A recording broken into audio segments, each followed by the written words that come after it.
Welcome to Fantasia, home of the Melodious. My name's Azallea, and today, gonna be bringing you guys another update to my Windwitch deck. So without any further ado, let's just jump right into this. So starting off, we are of course playing with our Windwitch monsters. So we're starting off with 3 copies of Windwitch Icebell. This is fairly standard because the fact that she is of course a 1-card Crystal Wing, and the card that she's typically going to be summoning out of your deck is going to be a copy of Windwitch Glassbell. And when Windwitch Glassbell is normal or special summoned, you can search a Windwitch monster, and typically you're going to add one of these Windwitch Snowbells from your deck to your hand. And Snowbell, if you control 2 or more wind monsters and no non-wind monsters, you can just special summon her from your hand, and any wind synchro monster that uses her as a synchro material actually gains the effect that they cannot be destroyed by card effects. Now the reason why I play 2 copies of Snowbell in this deck and not just 1 is because the fact that we have so many wind synchro monsters in our extra deck, and they benefit so much from having that protection effect, not just the Crystal Wing, but so many other cards as well. But we'll get into that when we get to the extra deck. So this is it for the Windwitch engine. Next off, we're going to go into some of the Speedroids that we play. So for the Speedroid, starting off very simple, we're playing 1 copy of Speedroid Terratop. Wish it would come back to 3, but I can understand why it still hit.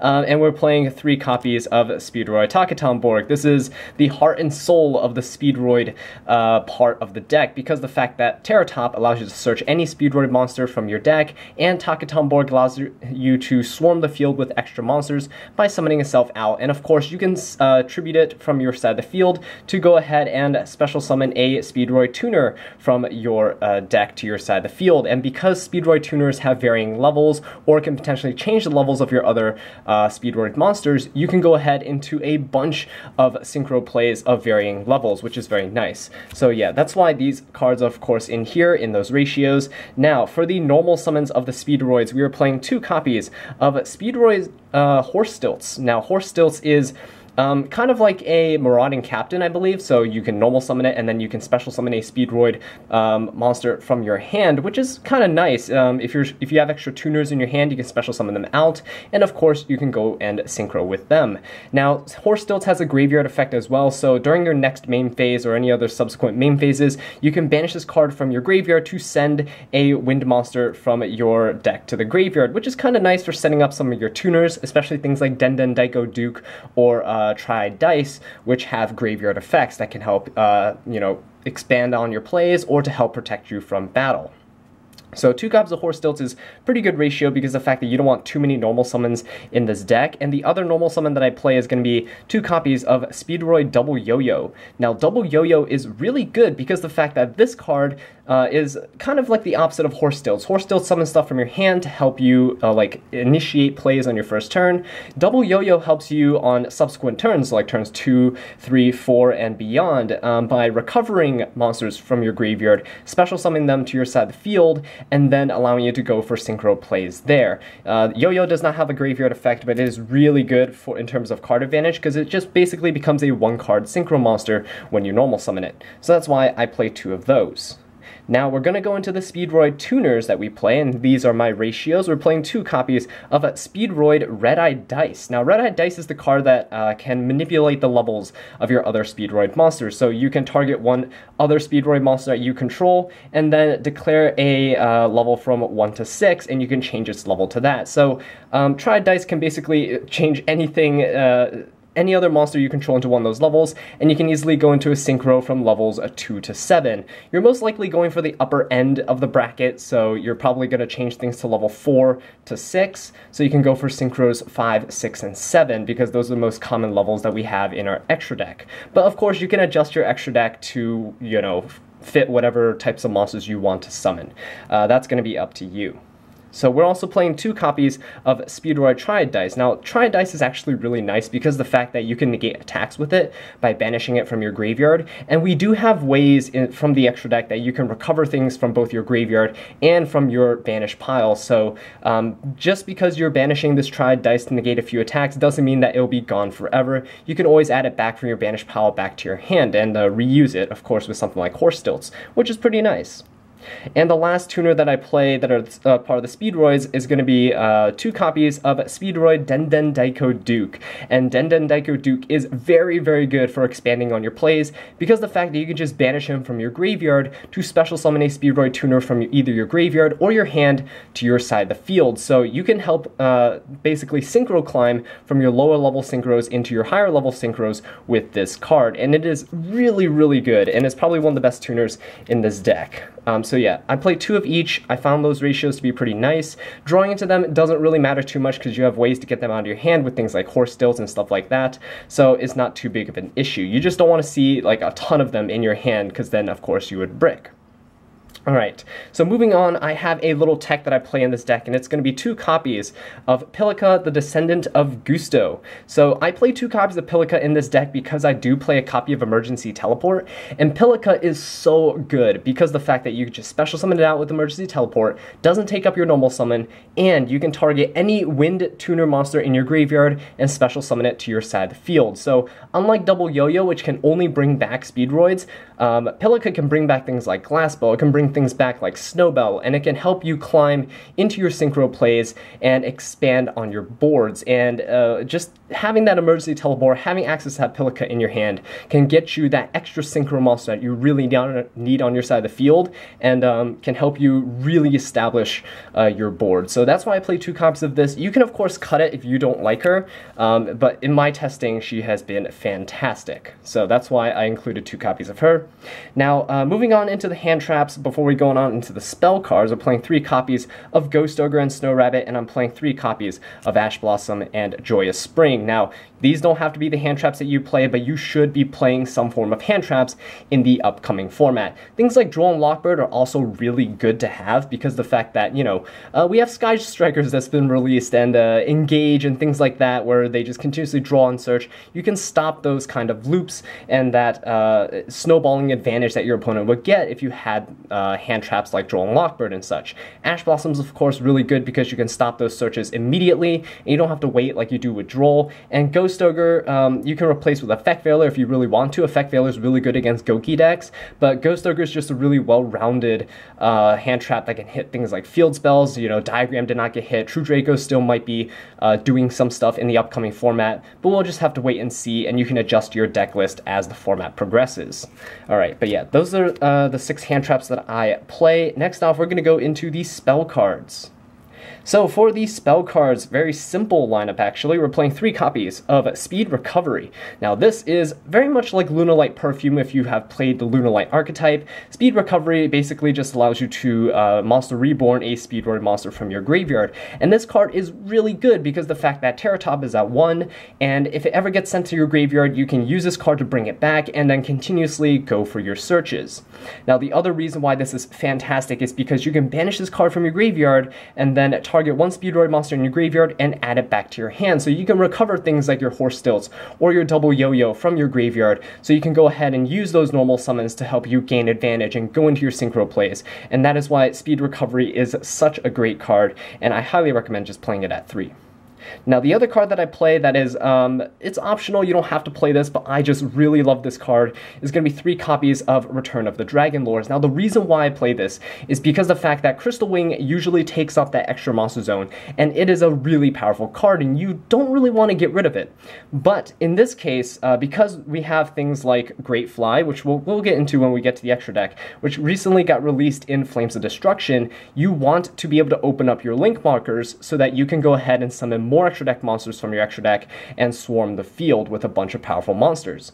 So using your Crystal Wing to go into something like Great Fly is actually not that bad because you can go ahead and use Return the Dragon Lords to revive it from your graveyard. And after you revive it, Return the Dragon Lords provides your Crystal Wing and all your other dragon monsters protection from battle and by card effects, which basically mimics the effect of Snowbell and her effect when you use her as a synchro material. So that's why I really like Return the Dragon Lords at 3. You can cut it to like 2 or whatever and then replace things with like Upstart, Desires, or whatever, but that is up to you. I really like 3. You can easily revive like Clear Wing that you use to synchro climb into your Crystal Wing and all that good stuff.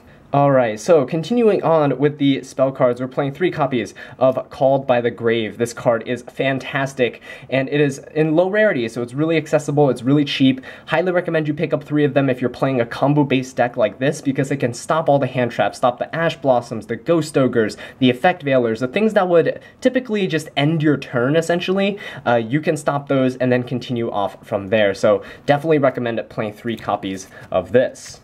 Alright, so now for the last few spell cards, they're all really one-ofs and they're all tech cards, so I play 1 copy of Foolish Burial. This card's really good, not only because you can send things like your Denden Daiko Duke or your tuners from your deck to the graveyard, you can also send things like your Speedroid Terratop, you can revive it with double Yo-Yo, you can revive it with your Speed Recovery, and you can easily get some nice searches and advantage off of it. So that's why Foolish Burial is actually really nice for just tutoring specific cards out of your deck and into circulation, so you can potentially, add it back to your hand, revive it, and things like that. Next off, we're playing 1 copy of Emergency Teleport. Now, Emergency Teleport is typically used with Pilica, so you can special summon her out from your deck, revive a tuner from your graveyard, go for synchro plays, and things like that. But you can also, on your opponent's turn, bring out something like Ghost Ogre to your side of the field, and Ghost Ogre can potentially act as another form of disruption if you don't have enough in your opening hand or something of that sort. So it's a really nice little utility card, and it has more than 1 target in this deck, which is really nice. So it should never be dead.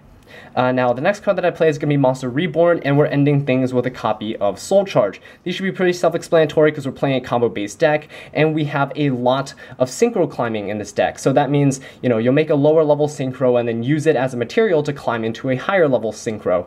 And you can always bring those lower level synchros back from your graveyard with something like Monster Reborn or Soul Charge. If you're going first, of course, Soul Charge might be better to help you establish that strong field. And then Monster Reborn, of course, is here as a generic form of revival. You can bring back that Crystal Wing, you can bring back those Clear Wings, you can bring back whatever you would like from your graveyard.